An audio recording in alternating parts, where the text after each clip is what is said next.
Bismillahirrahmanirrahim. Assalamualaikum warahmatullahi wabarakatuh. Sebelumnya perkenalkan, nama saya Nur Salim Tricahyono dengan NIM 20141101137, kelas PBS 4A, Program Studi Perbankan Syariah, jurusan Ekonomi Islam, Fakultas Ekonomi dan Bisnis Islam di Institut Agama Islam Negeri Palangkaraya. Kali ini saya akan membuat sebuah video yang mana video ini dibuat untuk memenuhi salah satu tugas mata kuliah Statistik 2 dengan dosen pengampu Ibu Hasnita SSI MSI. Tugas yang akan saya buat yaitu membuat video pengenalan tentang aplikasi SPSS. Sebelum masuk ke pengenalan aplikasi, saya akan menjelaskan sedikit tentang apa itu SPSS.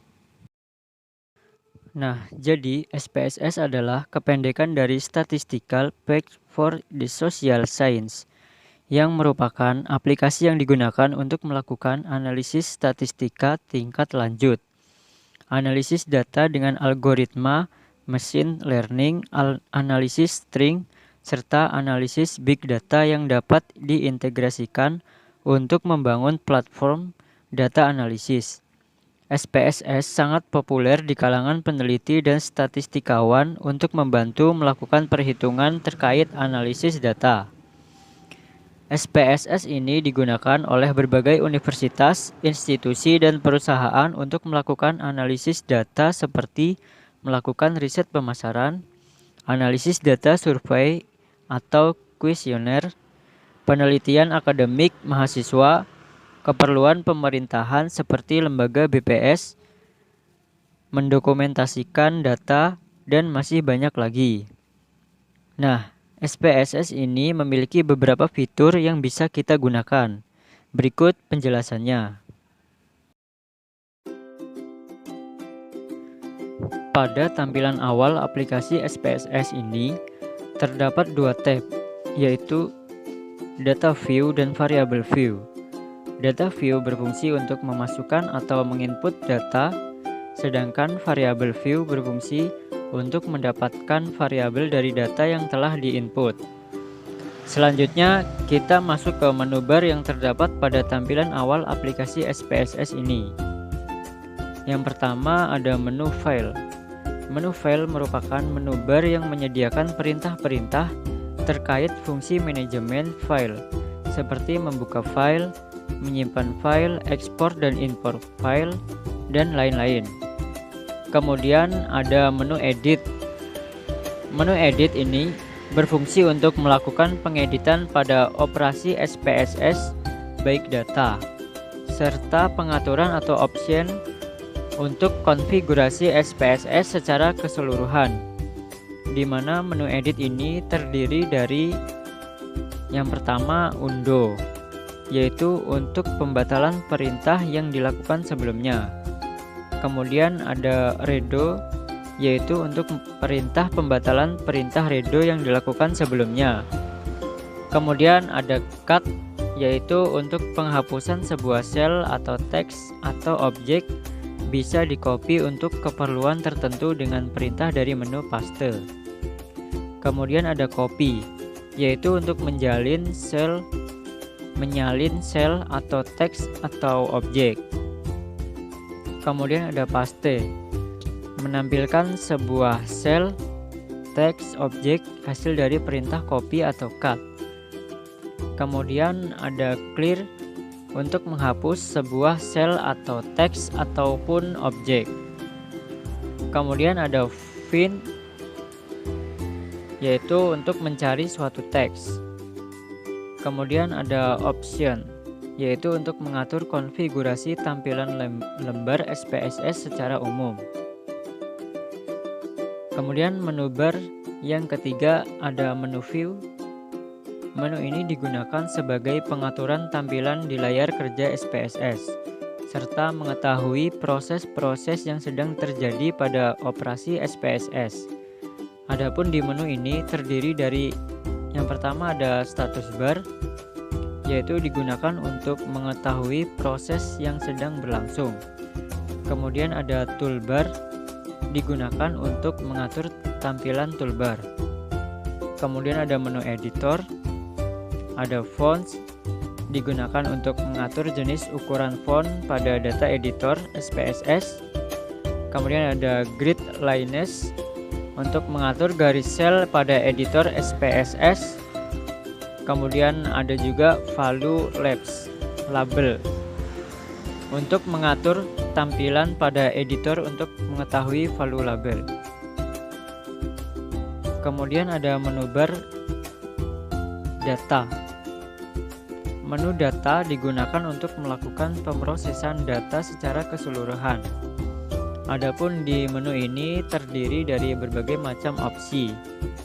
Seperti yang pertama ada sort case, yaitu untuk mengurutkan nilai dari suatu kolom variabel.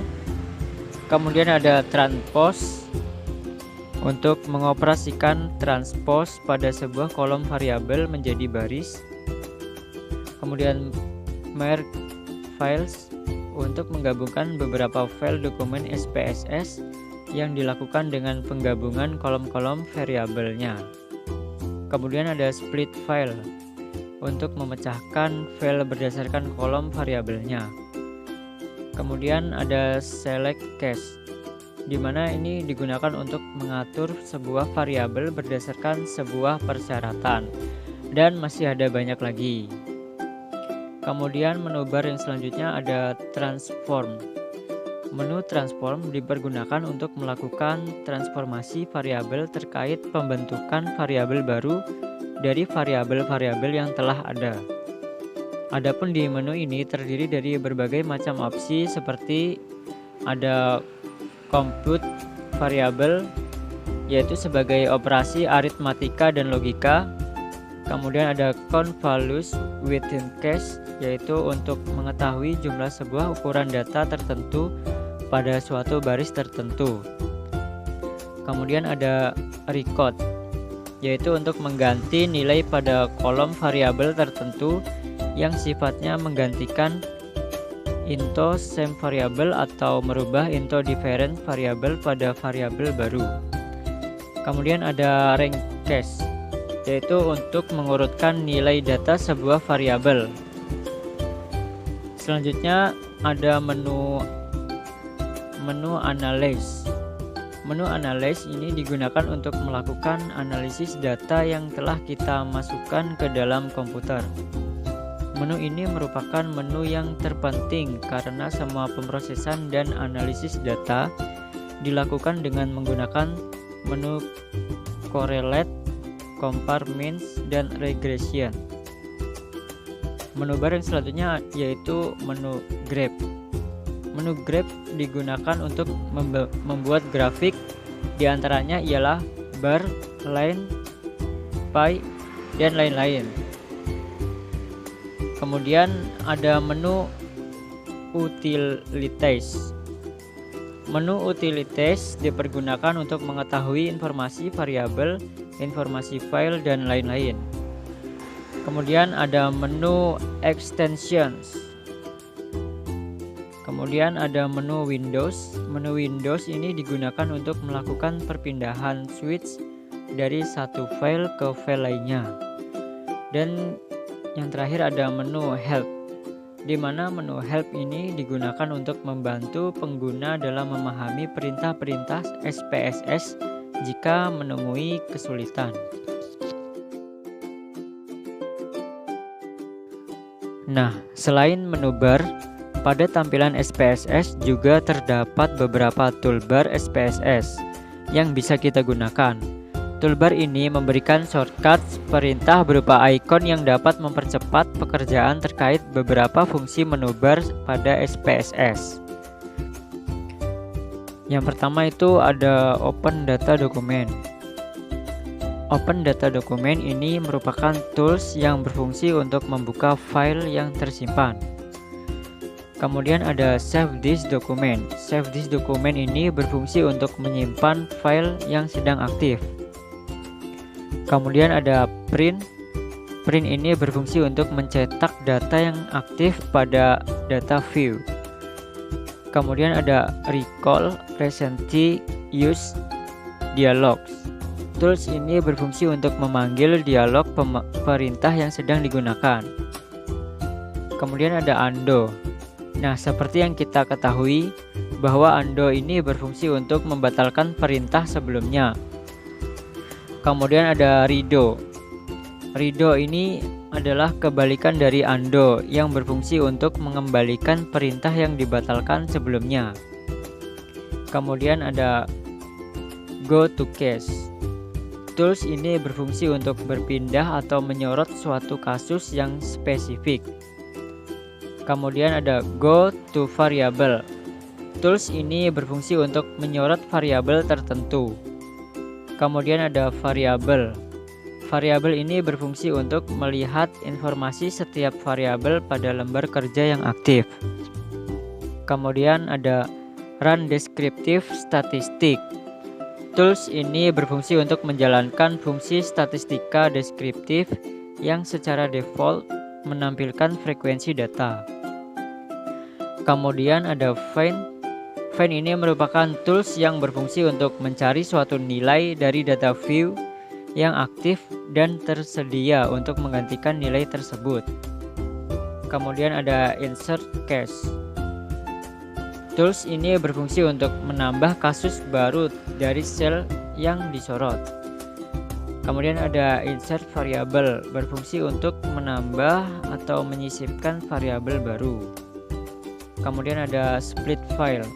Tools ini berfungsi untuk memecah data sel berdasarkan variabel. Kemudian ada wake kasus. Tools ini berfungsi untuk menentukan bobot variabel. Kemudian ada select kasus. Tools ini untuk menyorot kasus yang spesifik. Kemudian ada value labels. Tools ini berfungsi untuk mengganti tampilan value atau label pada data view. Kemudian ada use variable. Ini berfungsi untuk memilih variabel yang akan digunakan untuk analisis data secara menyeluruh. Kemudian ada show all variable. Tools ini berfungsi untuk menampilkan semua variabel. Kemudian yang terakhir ada spell check. Ini berfungsi untuk mengecek kesalahan kerja. Tools ini bergantung pada konfigurasi yang aktif pada device yang kita gunakan.